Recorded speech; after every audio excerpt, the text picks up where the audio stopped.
Mas amém. Dito isso, deixe-me transmitir a palavra que está queimando no meu coração para essa noite.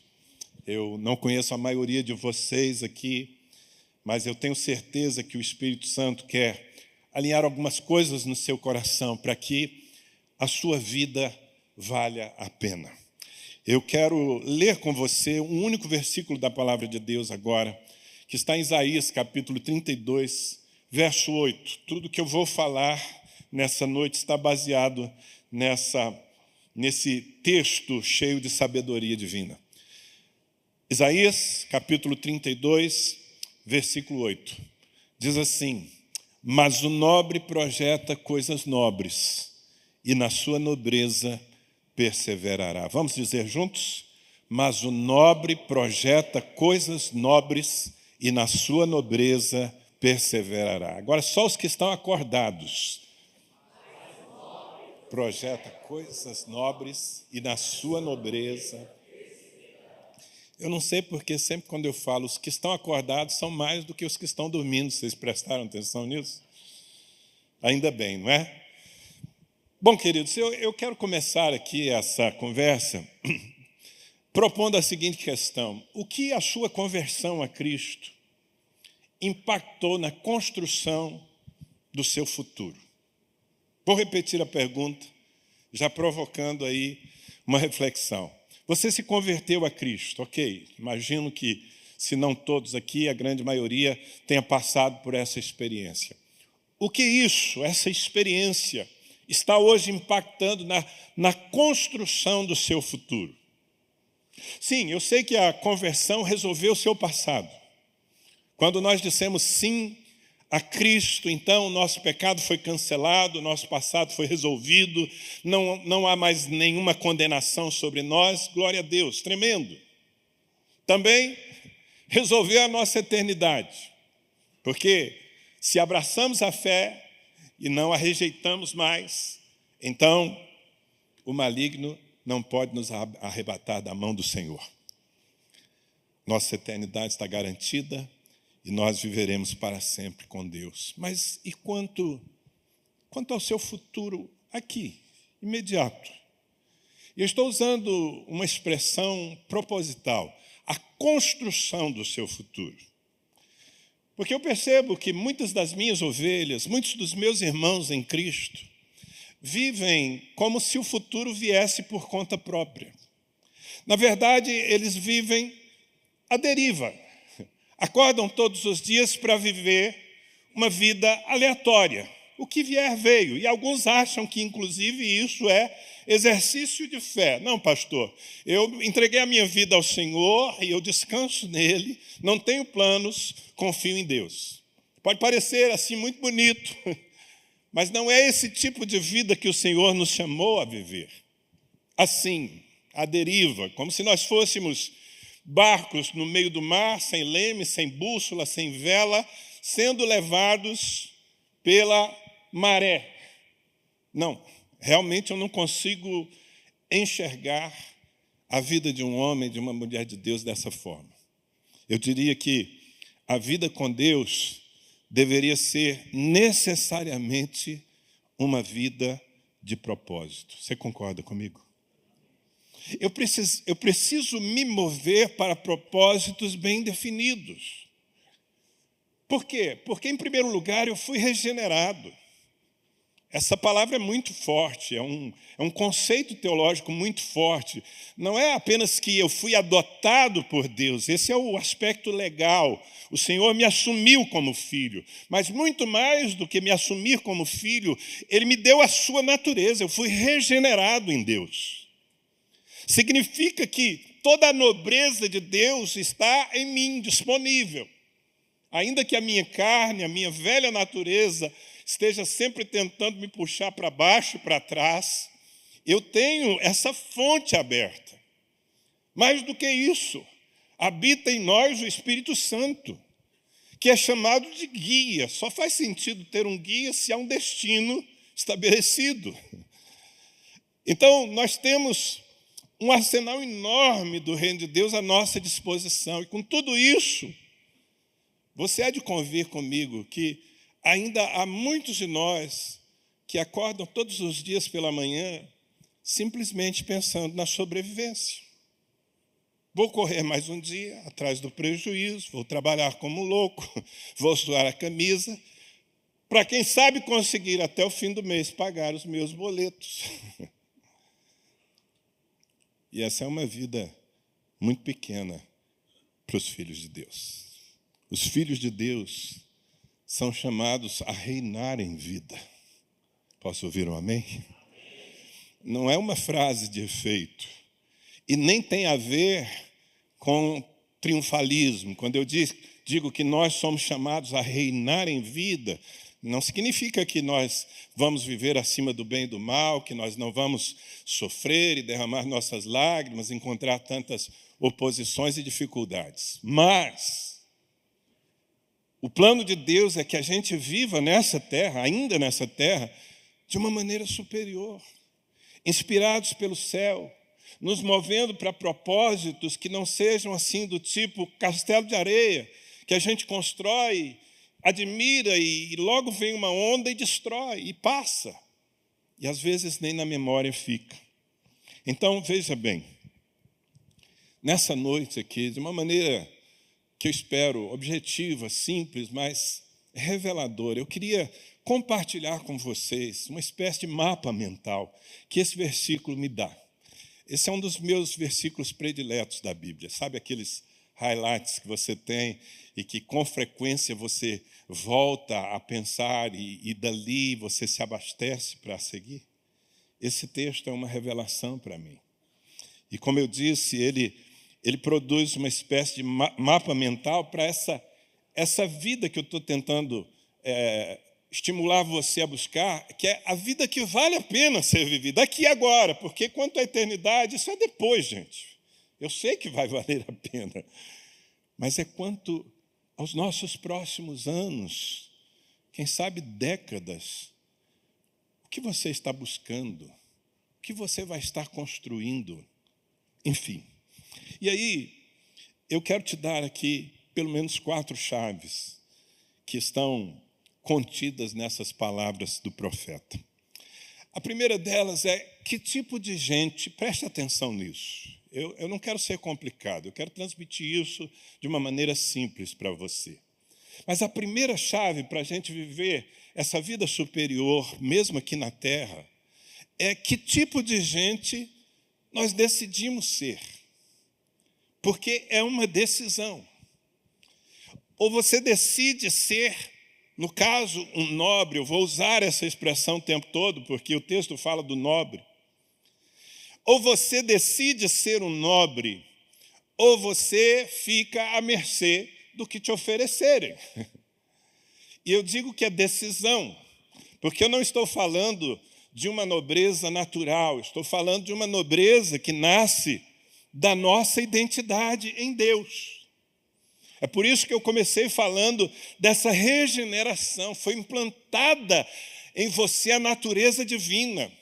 E dessa natureza você pode tirar propósitos tremendos para a sua vida, pode desenhar mapas maravilhosos. Mas é preciso querer isso. E eu não sei se vocês se assustam como eu, mas é incrível como nessa nossa geração há tanta gente, os mais jovens então nem se fala, tanta gente que está treinada para o vitimismo.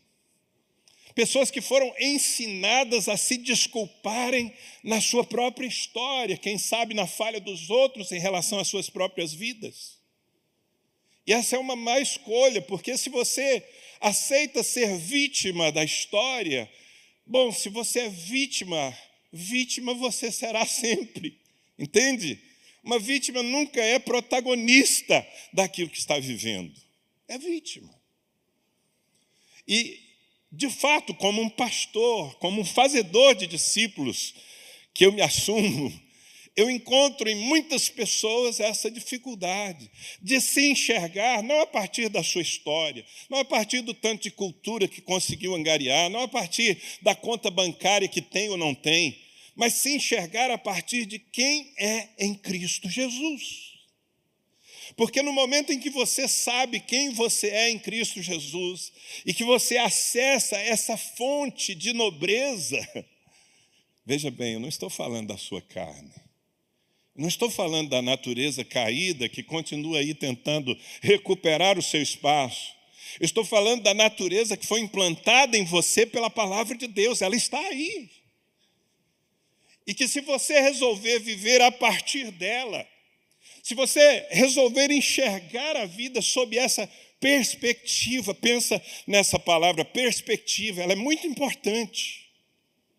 Eu, por exemplo, daqui, acho que tenho uma perspectiva melhor que a sua. Porque, estando um pouco mais elevado, eu consigo ver a carinha de vocês todos, alguns mais longe, mas consigo. Você não consegue de onde está. É uma questão de perspectiva. E eu quero lhe lembrar que em Cristo Jesus você está nos lugares celestiais. Você está assentado com Cristo. Não é que você vai estar. Não precisa esperar a eternidade para viver a partir dessa perspectiva. Nós já estamos assentados com Cristo nos lugares celestiais, muito acima de todo principado e potestade. Quem se enxerga a partir daí, começa a enxergar as possibilidades da vida de uma maneira diferente. O apóstolo Pedro, escrevendo a sua primeira carta, capítulo 1, versículo 23, ele fala sobre isso, ele diz: pois fostes regenerados, não de semente corruptível, mas de incorruptível, mediante a palavra de Deus que vive e é permanente. Diga comigo, a palavra de Deus é viva e permanente. Jesus disse: passarão os céus e a terra, porém as minhas palavras não passarão. Pois bem, nós fomos gerados de novo, regenerados a partir dessa palavra viva e permanente. Ela não apenas nos deu acesso a essa nova dimensão, preste atenção, mas ela nos sustenta nessa nova dimensão. O que eu quero dizer é que se você se alimenta da palavra, mais do que se alimenta dos jornais, mais do que se alimenta das coisas que as pessoas falam ao seu respeito, você vai viver uma vida superior. Porque a palavra de Deus sempre te coloca lá em cima. Alô? Paulo, escrevendo aos Efésios, capítulo 4, versos 23 e 24, ele diz: e vos renoveis no espírito do vosso entendimento, e vos revistais do novo homem, criado segundo Deus, em justiça e retidão, procedentes da verdade. Uma chave, uma vez que você se reveste, uma vez que você se identifica de uma nova maneira, então você passa a reprogramar a sua cabeça, a sua mentalidade, a sua forma de enxergar a vida, os desafios e, principalmente, o propósito. Isso é uma chave. Então, o nobre. Eu estou aqui nessa noite falando para os nobres.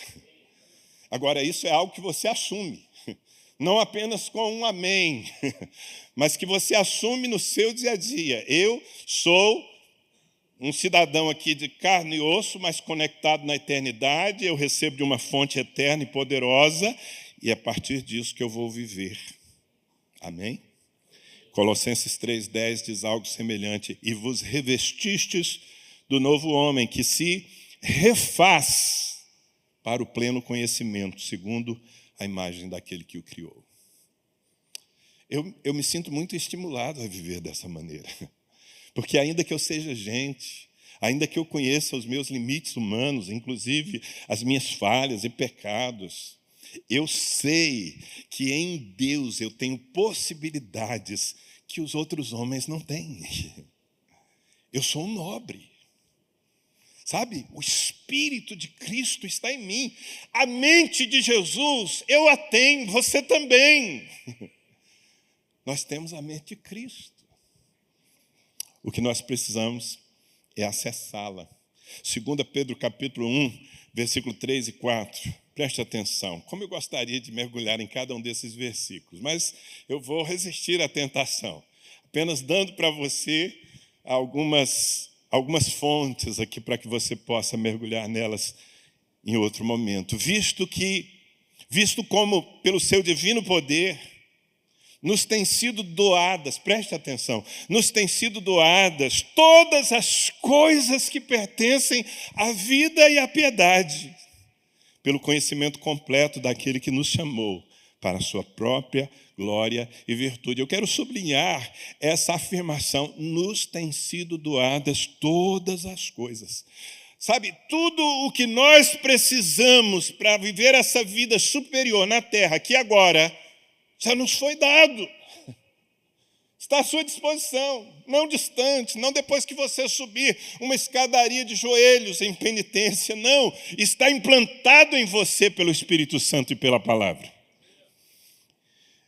E Pedro continua no versículo 4, pelas quais, novamente, nos tem sido, ele usa a mesma expressão, pelas quais nos têm sido doadas as suas preciosas e muito grandes promessas, para que por elas vos torneis coparticipantes da natureza divina, livrando-vos da corrupção das paixões que há no mundo. O nobre. Que tipo de gente você decidiu ser a partir da sua conversão? Essa é a primeira chave. A segunda chave é o que nós faremos com as nossas possibilidades. Porque talvez você não note, mas você está cercado de possibilidades. Eu diria que há possibilidades infinitas à sua volta. A questão é se você as percebe e, principalmente, o que você faz com elas. Porque se você vive uma vida aleatória, se você é daquele tipo de crente que está esperando a Mega Sena acumular para ter uma chance, sua vida é aleatória. Porém, o texto me diz que o nobre projeta. Repita comigo: o nobre projeta. Amados, é da nobreza projetar. Quem tem o espírito de governo, que é o espírito que Deus compartilhou conosco, Ele nos chamou para expressar o seu reino. Quem tem o espírito de governo não aceita viver essa vida assim, tipo Zeca Pagodinho. Deixa a vida me levar. Vida, leva eu. Tem tanto crente vivendo assim. Mas aqui eu aprendo que aquele que entendeu quem é nobre, ele projeta. Se você não tem projetos, você não entendeu o caráter do reino de Deus. Sabe, se você não parou para fazer as contas dos seus próximos 5, 10, 15 anos, você está atrasado. Porque sim, Deus tem planos bem definidos, mas Ele espera que você use a criatividade que Ele lhe deu. De certa forma, eu acho que eu posso dizer que Deus nos regenerou para uma vida empreendedora. Você concorda comigo? Ah, se todo crente descobrisse que ele tem um espírito empreendedor, que se ele der vazão, projetos maravilhosos vão ser estabelecidos. Mas, Danilo, qual que é a importância do projeto? A importância do projeto é a importância das estradas. De que adianta você sonhar em chegar a tal lugar se você não sabe como? Muitos anos atrás eu vi um pregador, seu nome era Miles Monroe. Esse homem dizia que normalmente o lugar mais rico de uma cidade é o cemitério. Porque no cemitério estão famílias lindas que poderiam ser edificadas e nunca foram. No cemitério estão empresas maravilhosas, abençoadoras, prósperas, que nunca foram levantadas. No cemitério estão invenções que mudariam a vida de muita gente, mas que nunca foram colocadas em prática. Por quê? Porque ficaram no naipe do sonho. Era um sonho que alguém tinha. Se você tem sonhos, bom começo. Infelizmente, uma parte daqueles que vivem à nossa volta nem sonhar conseguem. Talvez já sofreram tanto na vida ou já absorveram tanto esse espírito de vitimização que eles não esperam nada, eles não sonham com nada, o que vier está valendo. Mas se você sonha, ótimo. César Castellanos disse e escreveu que os sonhos são a linguagem do espírito. Eu concordo com ele. É um bom indício de que alguém está vivo. Ele sonha, mas é só um bom começo. Porque os sonhos são destinos. Não adianta você ter um destino se você não tem um caminho. Não adianta você ser um jovem que pensa, uau, eu sonho em ter uma esposa e uma linda família. Mas uma esposa e uma linda família não acontecem. São construídos, são planejados. Eu tenho uma esposa linda e uma linda família. Mas ela é fruto de um projeto. Quando eu conheci a Mônica, e alguns de vocês a conhecem, né? Ela já esteve aqui ministrando também. E eu sempre falo sem nenhuma demagogia que ela é a minha melhor metade, e é mesmo. Mas quando nós nos conhecemos, nós já tínhamos projetos definidos no nosso coração. Embora muito jovens. E o mais importante dos projetos que já estavam consolidados no nosso coração é que nós viveríamos para servir a Deus. No meu caso, eu estava convicto de que eu tinha um chamado pastoral. Então, quando eu conheci aquela moça linda, não era suficiente. O meu projeto não era me casar com uma moça linda. O meu projeto era me casar com alguém que cooperasse comigo no ministério do Senhor. Está entendendo a diferença entre o aleatório e o planejado? E aí nós tivemos filhos, temos 2 filhos maravilhosos, eles são a nossa grande honra, Monique e Gabriel. Monique, médica, líder de célula, e, se Deus quiser, pré-mãe, porque eu estou, fazendo a minha pressão para que ela me dê os meus primeiros netos. Gabriel, recém-casado, recém-ungido pastor junto comigo em Ribeirão Preto. E, bom, nós estamos numa fase maravilhosa, mas antes deles nascerem, nós planejamos. Não foi um susto. Ih, nasceu um filho, e agora? O que a gente faz? Não. Nós havíamos nos preparado. Eu me casei com a Mônica, ela tinha 17 anos, e eu 21. Eram muito jovens, mas com projetos definidos. E fazia parte dos planos que ela honrasse todo o investimento que os seus pais haviam feito nos seus estudos.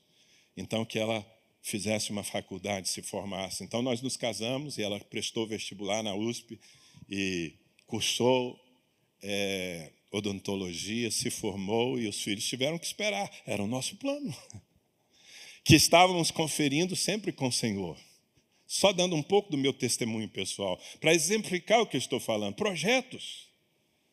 Então, terminada a faculdade da Mônica e eu já consolidado como pastor de uma igreja que podia não apenas nos sustentar, mas também nos ajudar a sustentar os nossos filhos, então veio uma menininha linda. E assim, em cada momento, quando não tínhamos dinheiro para fazer tudo o que gostaríamos, então definimos que a nossa prioridade financeira seria colocar os nossos filhos numa escola cristã paga, porque não havia nenhuma pública, porque queríamos que eles crescessem com uma cosmovisão cristã. Então, deixaremos de lado outras coisas para priorizar aquilo.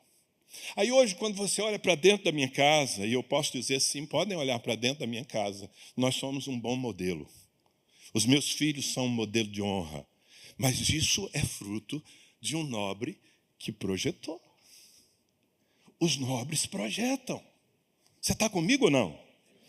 Agora, é muito importante que, sabe, essa essa vontade de estabelecer as coisas e desenhar. Então, acho que eu consegui explicar o que significa projetar. É traçar o mapa para o seu destino. Onde você quer chegar? Já sabe? Ótimo. Tem gente que não sabe nem onde quer chegar. Tem gente que não quer chegar a lugar algum. Mas uma vez que você saiba onde quer chegar, você precisa, na presença do Senhor, traçar o mapa. O que é necessário. Às vezes eu olho para dentro da minha igreja e eu vejo alguns garotos suspirando pelas nações e dizendo: Deus me usará na obra missionária. Bom, eu digo amém. Estou doido para enviar um monte. Mas até lá, talvez dominar uma língua como o inglês seja uma prioridade. Quem sabe fazer uma faculdade que lhe ajude a entrar numa nação que não vai te dar um visto de missionário seja um pré-requisito. Isso é planejamento. Não adianta ter o sonho. Vocês estão entendendo? Eu sonho ter a minha própria empresa e não ficar mais ali dependendo de um salário, trabalhando para os outros. Lindo sonho, Deus te abençoe. Mas você projetou como vai chegar lá? Porque se você não estiver pronto para isso, ainda que Deus lhe dê uma empresa, você vai destruí-la. Em Provérbios 21:5 diz: os planos do diligente conduzem à abundância, mas todo precipitado apressa-se para a pobreza. Presta atenção. Os planos do diligente. Quem é o diligente? O diligente é o zeloso. O diligente é o comprometido com o seu propósito. Esse é o diligente. E o diligente tem planos. O diligente sempre tem planos, ele não vive no susto. Irmãos, alguns de nós somos treinados a criar soluções no susto. Tem crente que eu não sei como é que o coração dele aguenta, porque ele só pega no tranco. É no susto. E agora? Aí ele vai buscar uma solução para o inesperado. Sim, eu sei que a vida traz inesperados. Mas o que eu quero dizer é que se você é uma pessoa diligente, comprometida com seus propósitos, então você vai planejar. Planejar é um investimento, custa tempo, inclusive. Mas é melhor fazê-lo, sabe por quê? Porque o crente micro-ondas, você sabe o crente micro-ondas? É aquele que quer colocar a coisa lá no forno e receber pronta em 2 minutos. O que a palavra diz aqui na sabedoria de Salomão, ele está se apressando para a pobreza. As coisas acontecem tão rápido, no supetão na vida dele, e elas acabam em pobreza. Não só pobreza material, pobreza ministerial, pobreza familiar, relacional, porque é tudo no improviso. Se a sua vida é no improviso, desculpa, você está marchando rápido para a pobreza. Fala para a pessoa que está aí ao seu lado, aprenda a planejar. Se você tiver alguma dificuldade, peça uma mentoria ao pastor Marciano Hortêncio. Aprenda a planejar. Jesus faz em Lucas 14:28 uma pergunta cuja resposta deveria ser óbvia, não é? Pois qual de vós, pretendendo construir uma torre, não se assenta primeiro para calcular a despesa e verificar se tem meios para concluir? Jesus, você quer que eu traduza assim na versão super escrachada do pastor Danilo? Jesus está perguntando, quem aqui vai ser burro o suficiente para investir em algo que não planejou? É mais ou menos isso. É como viver esperando acertar na loteria. Então, o nobre projeta. Você está comigo? Volto a dizer, o nobre projeta. A terceira chave é o que desses projetos vai merecer o nosso empenho, nossa dedicação, nosso investimento, nosso suor. Porque projetar é essencial, mas não é suficiente.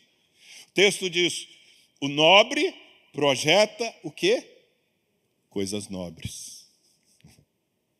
É preciso projetar coisas nobres. eu acho que eu posso dizer, é preciso projetar a partir da mentalidade do reino de Deus.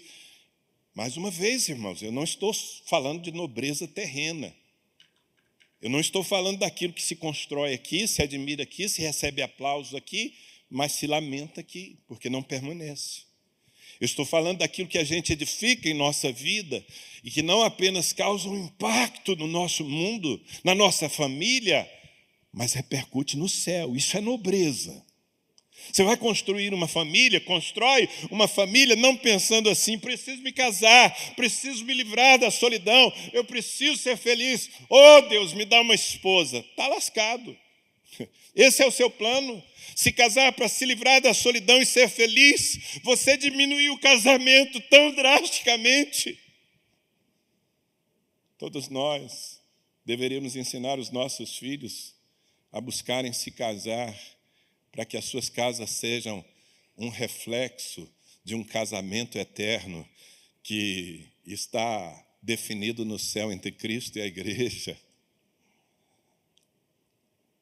Todos nós deveríamos pensar na família não como um lugar de prazer apenas, isso é consequência. Deveríamos pensar as nossas casas como um lugar onde os valores do reino de Deus são espalhados, um outdoor do céu. Vou me casar para cumprir esse propósito. Bom, agora estamos falando de nobreza. Você sonha em ter uma empresa? Parece que nos últimos tempos o empreendedorismo foi estimulado na nossa nação. Mas para que você quer ter uma empresa? Sabe, a nobreza está no propósito. Obviamente que se você é bem-sucedido, ela vai lhe trazer conforto, mas uma empresa precisa gerar mais do que dinheiro. Se o plano é ter dinheiro, você pode conseguir isso no mundo. Até a sua carne pode gerar dinheiro, até a corrupção pode lhe dar dinheiro. Não precisa nobreza. Agora, se você quer ser um empresário que toca a sua geração, se você quer que a sua empresa seja um lugar digno, onde as pessoas que ali trabalham prosperam e elas recebem da generosidade de Deus em sua vida, se você quer que a sua empresa seja um testemunho numa geração de tanta corrupção e ela anda na linha, se você quer que a sua empresa seja uma fonte de recursos para o reino de Deus, uau, que projeto nobre! Percebe? Se a intenção é só ganhar dinheiro, eu acho que Jesus vai estar ocupado com outras coisas. Mas se a intenção é ir além, eu acho que Jesus vai se levantar do seu trono e dizer, uau, que projeto, eu preciso abençoá-lo. O nobre projeta coisas nobres. Claro que, às vezes, as boas ideias que nos vêm à mente não são tão boas assim. Eu tenho visto alguns dos meus irmãos construindo torres de Babel. Vamos construir uma torre alta, que toque o céu, que impressione todo mundo, que torne célebre o nosso nome. Tudo isso é rasteiro, é pequeno.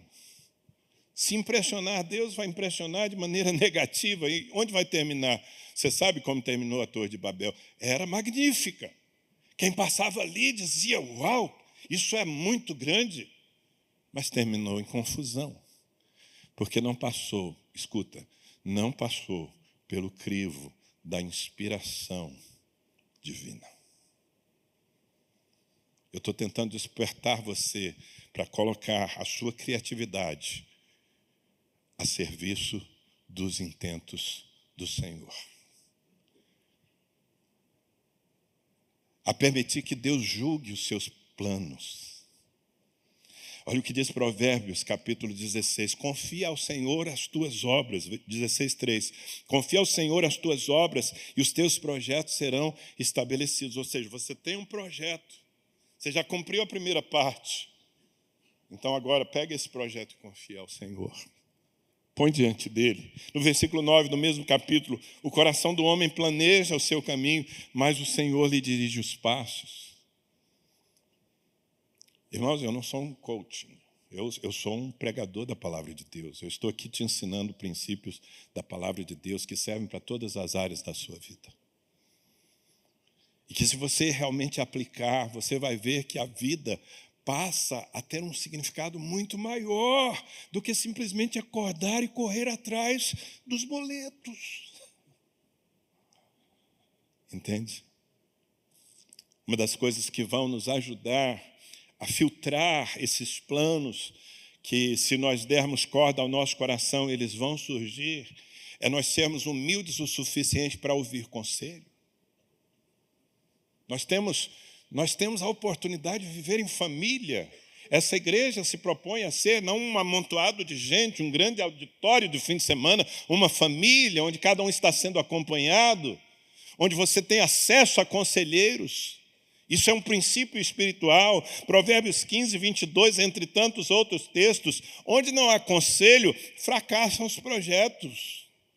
Mas com os muitos conselheiros, há bom êxito. Fala para a pessoa que está ao seu lado, aprenda a ouvir quem entendeu mais do que você. Talvez alguma esposa esteja com vontade de dizer isso há muito tempo ao seu esposo, então vou lhe dar a oportunidade. Diga para ele, deixa de ser turrão, homem. Pode falar. Fala, irmã. Deixa de ser turrão, homem.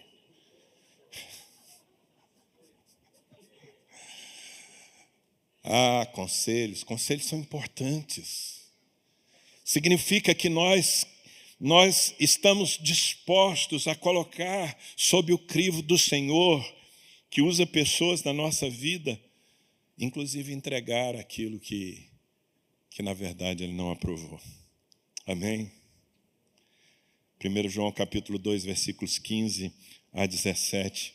Não ameis o mundo, nem as coisas que há no mundo. Se alguém amar o mundo, o amor do Pai não está nele, porque tudo que há no mundo, a concupiscência da carne, toda vez que você lê essa palavra concupiscência, tão esquisita, então traduza por desejo, tá? É a mesma coisa, o desejo da carne, o desejo dos olhos, a soberba da vida, não procede do Pai, mas procede do mundo. Então aqui você tem um filtro, aquilo que você está investindo é apenas o que passa. Sabe, o teu projeto é se matar para ter uma Ferrari. Que pobre você é. Nada contra, se Deus lhe dá uma Ferrari, se você está fazendo coisas relevantes e de lambuja vier uma Ferrari, me chama para uma viagem junto com você. O problema está em resumir a sua vida em coisas que enferrujam, que tem prazo de validade. Está me entendendo? Mas no versículo 17, João diz o seguinte, ora, o mundo passa, bem como a sua concupiscência. Aquele, porém, que faz a vontade de Deus, permanece eternamente. Querido, se você estiver fazendo a vontade de Deus, e não estreite isso, fazer a vontade de Deus não é necessariamente virar um pastor como eu. Você pode ser um empresário fazendo a vontade de Deus, você pode ser um médico fazendo a vontade de Deus. Eu posso lhe garantir que se você estiver fazendo a vontade de Deus, não será um castelo de areia, que você constrói, dá uma olhada, diz, que lindo, e vem a onda e já era. Permanece. Amém?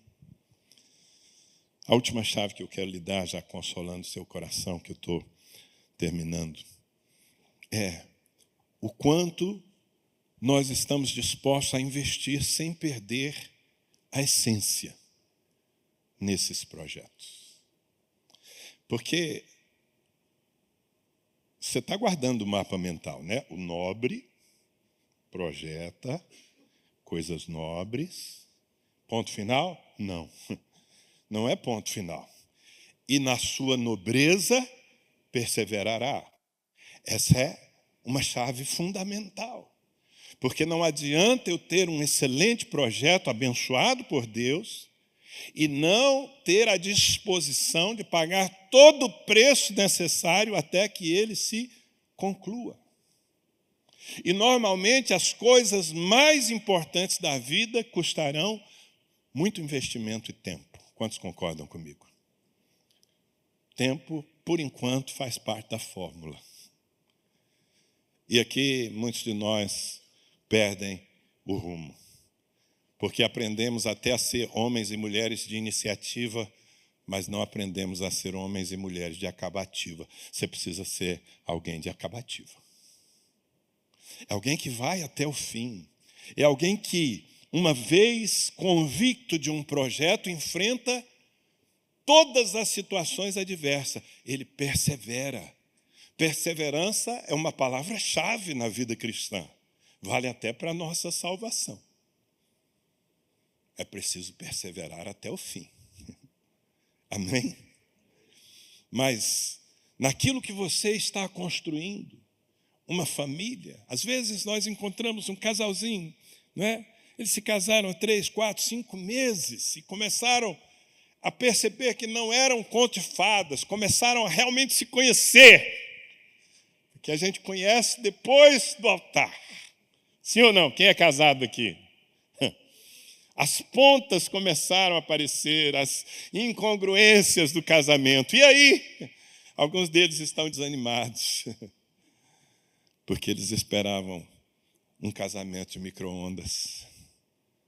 Ninguém lhes ensinou que era necessário construir ao longo dos anos uma relação que vai se tornando cada vez mais madura, entre muitas crises.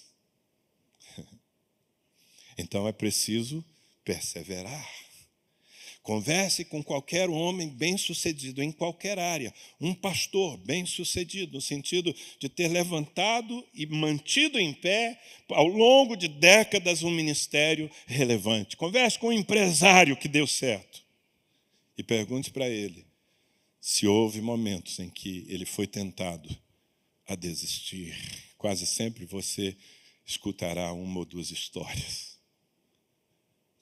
Mas por que chegou? Porque perseverou. O nobre persevera. Agora, eu não posso deixar passar isso, irmãos. Não é perseverar apenas no projeto. É perseverar na nobreza. Porque muitas vezes nós continuamos no projeto, mas nós abrimos mão da nobreza. Porque a nobreza muitas vezes torna as coisas mais difíceis. Eu estou falando da nobreza que vem de Deus, da nobreza que nasce da nossa natureza divina. Deixa eu te dar um exemplo. Tempo atrás nós fizemos uma reforma em nosso prédio, ampliamos, foi algo caro e complicado. Estávamos prestes a reinaugurar o nosso auditório. Uma conferência marcada, mais de 3.000 pessoas, muitas delas vindo de várias partes do Brasil, do exterior. Naquela semana, o engenheiro que acompanhou aquela obra, ele chegou para mim apavorado. Ele era meu xará, Danilo. E ele disse: pastor, nós não vamos poder inaugurar isso aqui. Eu falei: o que houve, Danilo? Ele falou: pastor, está tudo pronto. Nós fizemos todo o projeto elétrico, fizemos a casa de força. Eu já fui na companhia elétrica, já fiz todos os processos, paguei todas as taxas. Nós precisamos só que alguém venha aqui, faça uma vistoria, assine um papel para nós podermos usar tudo isso. E não vem. E nós estamos há 5 dias da conferência. Aí eu resolvi testar o meu xará. Eu falei: Danilo, presta atenção, Danilo, nós estamos no Brasil. Você sabe que no Brasil as coisas não funcionam assim. Você vai lá, paga as taxas, faz o protocolo e tudo acontece como deveria. Não é assim no Brasil, Danilo. No Brasil, sabe como é que funciona? Você precisa ir lá, descobrir quem é a pessoa que decide e dar um presente. Quando eu falei isso, ele, que não era convertido ainda, disse: é isso, pastor. Eu disse: então, Danilo, mas se depender disso, nós vamos inaugurar a luz de velas aqui. Porque a gente não corrompe, a gente não faz nada fora do eixo para conseguir um bom propósito. Então, vamos ter que esperar mesmo. E, irmãos, nós não inauguramos a luz de velas, mas nós gastamos uma fortuna tendo que alugar um gerador para não é uma conferência de 4 dias com milhares de pessoas. Coisa que eu tenho quase certeza que um presentinho resolveria.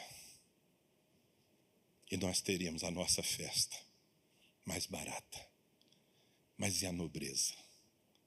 Mas e a santidade?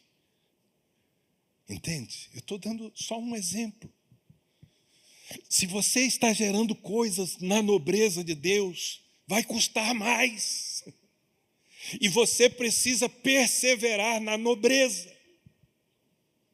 Em Ribeirão Preto, por exemplo, Deus nos falou há muitos anos que Ele não queria que nós fôssemos um auditório, que Ele queria que nós fôssemos uma comunidade, uma família. E a diferença de um auditório para uma família é que uma família é baseada em relacionamentos, enquanto que um auditório é baseado em programa. Então é a nossa experiência, nós decidimos ser uma igreja em células, em pequenos grupos, porque essa é a única forma que eu conheço de pastorear uma multidão. Pastorear, porque ministrar a uma multidão eu sei, mas isso não é pastorear. Inspirar uma multidão eu consigo também, mas pastorear é estar perto. A única forma de estar perto de uma multidão é em pequenos grupos. Essa é a nossa revelação. E sabe o que acontece? Ano após ano, uma parte daquelas pessoas que nós trazemos para Cristo não está afim de se comprometer com um pequeno grupo. E como nós estamos sempre com a linguagem do pastoreamento, discipulado, elas se sentem pressionadas. E uma boa parte delas, num determinado momento, resolve sair da comunidade cristã de Ribeirão Preto e ir para uma igreja onde ela possa apenas chegar no domingo, sentar no auditório e receber uma boa palavra. E se eu quiser ser o pastor de uma multidão bem maior do que a que eu tenho, basta no próximo domingo eu anunciar: irmãos, a partir de agora, as nossas células, elas são opcionais. Quem não quiser, fica tranquilo, você faz parte da família. Mas Deus me deu uma visão. Entende? E a visão que Deus me deu passa por tocar nas pessoas. Eu não vou abrir mão dessa nobreza simplesmente para ter um auditório mais cheio. O nobre projeta coisas nobres e na sua nobreza ele persevera. É quanto ao padrão. Não abra mão do padrão. Seja na sua família, seja nos seus negócios, seja no seu ministério, mantenha o padrão. Você vai muitas vezes se sentir remando contra uma maré, uma correnteza forte. Mantenha o seu padrão. Porque como essa nobreza nasceu em Deus, é essa nobreza que vai glorificar a Deus. E é essa nobreza que vai revelar no mundo corrompido a excelência do reino de Deus. Deixa eu te dar outro exemplo sobre nobreza. Tempos atrás, a responsável por uma das instituições de ensino da cidade procurou Carlinhos, pastor de jovens na época, em nossa igreja, meu discípulo. E ela marcou uma hora, veio ao seu escritório e disse: olha, nós sabemos que vocês são uma igreja com muitos jovens, que vocês estimulam os seus jovens a estudarem. A nossa instituição de ensino tem tais cursos. Nós gostaríamos de propor algo para vocês. Que se vocês usarem o poder de persuasão que vocês têm como pastores para indicar, para levar jovens para as nossas faculdades, das mensalidades deles, nós vamos tirar 10% e mandar para a igreja. O Carlinhos, ele ouviu aquilo e nem me consultou sobre o assunto. Ele respondeu na lata, ele falou: de fato, nós temos muitos jovens, incentivamos os jovens a estudar e muitos deles não têm condição. Se a senhora quiser dar esses 10% de desconto para eles, para que eles possam cursar, se quiserem, a sua faculdade, vai ser muito bem-vindo. Mas usar a nossa influência de pastor para ter um benefício financeiro, isso nós não fazemos aqui. Talvez alguns de vocês digam, você é um bobo. Você perdeu uma oportunidade, não apenas de fazer os jovens estudarem, mas de gerar recursos para o reino. Bem, eu sei, e o Carlinhos, meu discípulo, também sabia para que tipo de nobreza o Senhor nos chamou. Nós queremos ser diferentes. Nós queremos ser diferentes. Eu conheço muita gente que está fora do Evangelho porque encontrou líderes evangélicos que querem tirar vantagem em tudo. Perderam a nobreza. São super eficazes, mas perderam a nobreza. Então, querido, acho que eu já falei demais. E eu acho que eu já dei o recado. Você pode viver uma vida muito acima da vida rasteira que todo mundo vive. Você pode viver a partir de quem você é, o nobre. Para isso você precisa projetar. E se você vai projetar, trate de projetar o quê? Coisas nobres. E uma vez que você estiver investindo em coisas nobres, famílias nobres, ministérios nobres, empresas nobres, carreiras profissionais nobres, inspiradas por Deus, trate de perseverar. Não vai ser fácil, mas no fim, o Senhor nosso Deus será glorificado. E esse mundo saberá, o mais importante aqui, esse mundo saberá que existe um outro tipo de vida no planeta Terra. Quando você recebe essa palavra?